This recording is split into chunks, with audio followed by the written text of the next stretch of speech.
Muchas gracias por estar con nosotros, profesor Germán Moras desde Mora Gym. Por supuesto, vamos a hablar hoy de rehabilitación acuática.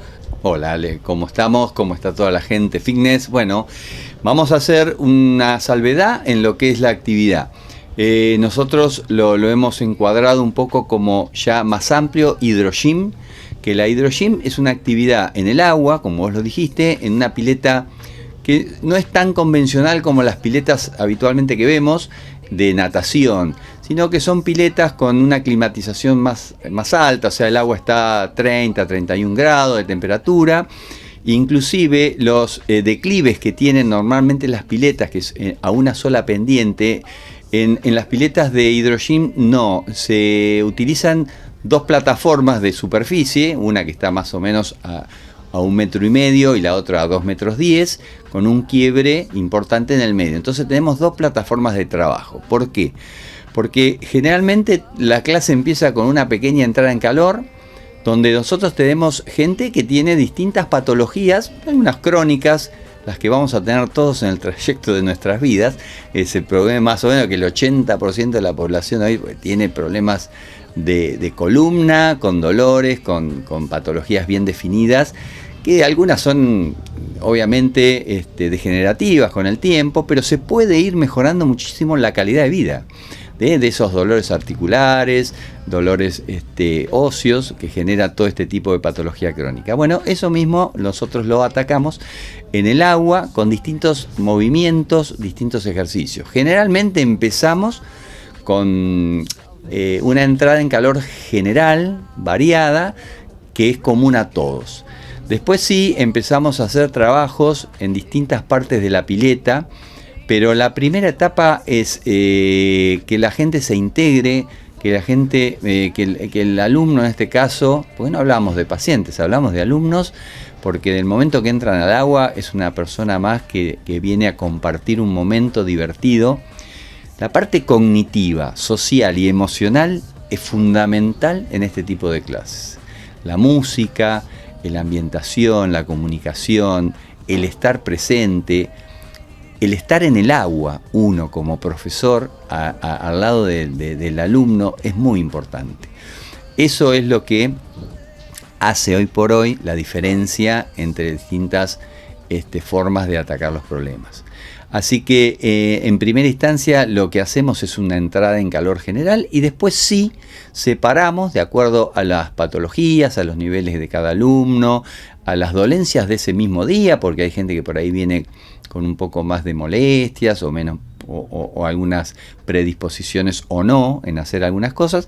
Ahí dividimos la clase y hacemos lo que es desgravitado, o sea, la parte desgravitada es donde el alumno no hace pie, y utilizando distintos elementos como son los flotaflotas, algunas tablas, algunas gomas, algunos puntos de flotación, hacemos hacer ejercicios. ¿Para qué? Para que la columna, al estar desgravitada, descanse un poco, ¿no es cierto? Nosotros todo el día, mirá, nosotros nos levantamos a la mañana, los discos intervertebrales durante toda la noche se hidrataron. ¿Qué quiere decir? Que tomaron líquido, tomaron agua, y volvieron al diámetro original. Cuando nosotros andamos durante todo el día, la acción de gravedad hace que esos discos, con la acción del tiempo y distintas patologías, vayan perdiendo esa calidad elástica, esa capacidad de mantener esa hidratación, y se empiezan a achicar los espacios intervertebrales, lo que genera dolor, molestias, algunas circunstancias que uno no puede realizar algún tipo de movimientos. Esa capacidad de hidratación con el tiempo la vamos perdiendo, con los años, con las actividades, con todo eso se va perdiendo. Entonces el disco tiene menos capacidad de hidratarse.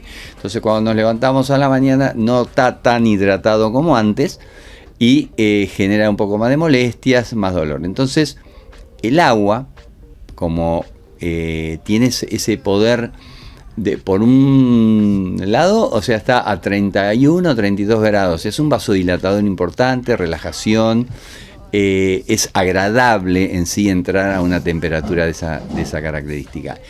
Y la desgravitación hace que las articulaciones, que toda la parte osteoarticulomuscular se descomprima de una manera única, porque el cuerpo está flotando en el aire. Eso nos facilita muchísimo la realización de ejercicios que no podemos hacer en tierra, nos facilita el placer que genera en el individuo de estar flotando en el aire, en este caso en el agua, obviamente, y ya con eso ya es suficiente para un bienestar en lo que es toda la parte estructural y emocionalmente también. Entonces, es sumamente importante diferenciar la parte de entrada en calor que se hace pisando el fondo, que tenemos ahí un 80% menos del peso corporal. O sea, todos los movimientos que vos haces pisando el fondo de la pileta, lo hacemos con un 80% de su peso. O sea, ya eso facilita muchísimo todos los movimientos que hagamos. Libera mucho las articulaciones y libera los núcleos articulares. Por un lado, cuando desgravitamos, que vamos a la parte profunda, le sumamos ese placer de estar flotando en el agua y le agregamos toda la parte metodológica, académica, de movimientos, ya prediseñado para distintas patologías o distintas personas que deben realizarlo. Entonces, más o menos esa es la temática de la hidroterapia.